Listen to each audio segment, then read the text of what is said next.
नमस्कार। Last video में हमने देखा कि हम कैसे चेक करें कि आपकी राशि पे शनि की साढ़े साती है, या उसके बाद हमने देखा कि क्या शनि की ढैया से आप गुजर रहे हैं। तो हमने सिंह राशि का एग्जाम्पल लिया और हमने देखा कि जो सिंह राशि वाले जातक हैं वो शनि की ढैया से गुजर रहे हैं। इसके अलावा धनु राशि वाले जातक भी शनि की ढैया से गुजर रहे हैं।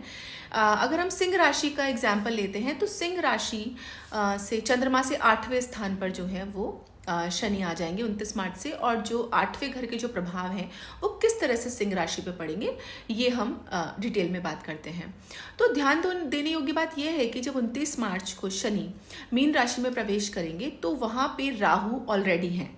तो शनि राहु की युति होना ये अच्छा नहीं माना जाता, और लेकिन पॉजिटिव चीज़ ये है कि 18 मई को राहु जो है वो अपनी राशि बदल लेंगे। लेकिन 18 मई तक के किस तरह के आपको नुकसान हो सकते हैं, जैसे मान लीजिए कि कुछ एक्सीडेंट हो सकता है, आपके परिवार में कुछ मिसअंडरस्टैंडिंग हो सकती है, अगर आप कोई व्यापार कर रहे हैं तो वहाँ पे कुछ काम में रुकावट आ सकती है, अगर आप नौकरी में हैं तो कुछ बाधा आ सकती है।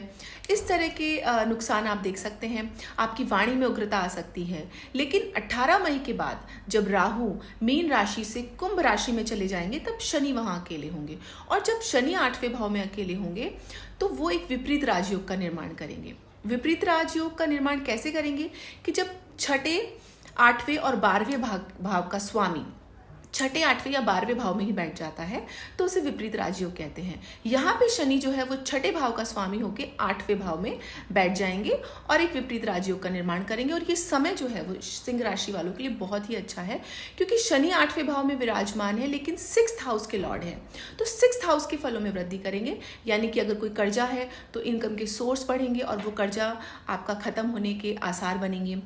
शत्रुहंता मतलब शत्रु अगर है तो शत्रु कम होंगे। अगर कोई लिटिगेशन चल रहा है तो वहाँ पे आपको फायदा होगा। अगर आप कोई कंपटीशन का एग्जाम दे रहे हैं तो वहाँ पे आपको सक्सेस मिलेगी। और अगर हम 8th हाउस की बात करते हैं तो 8th हाउस के प्रभाव में भी आपको वृद्धि देखने को मिलेगी कि आपका अकल्ट में नॉलेज हो सकता है, आप रिसर्च में जा सकते हैं, आपका इंटरेस्ट ज्योतिष में हो सकता है। अगर आप एस्ट्रोलॉजी पढ़ना चाहें तो उसमें भी आपका इंटरेस्ट जो है वो जाग सकता है इस पर्टिकुलर टाइम पीरियड में। तो ये जो टाइम पीरियड है उसमें जो शनि है वो आपके 6th हाउस के जो प्रभाव हैं वो भी अच्छे कर देंगे, 8th हाउस के जो प्रभाव हैं वो भी अच्छे कर देंगे। अगर हम 7th हाउस की बात करें तो शनि 7th हाउस के भी लॉर्ड हो गए इस स्थिति में, तो 7th हाउस के प्रभाव में भी वो वृद्धि करेंगे।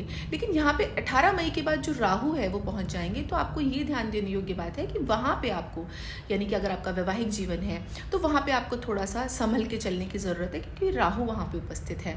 अगर आप व्यापार कर रहे हैं तो बहुत सोच समझ के आप उसमें इन्वेस्ट करें। ये सब चीज़ आपको देखने की ज़रूरत है।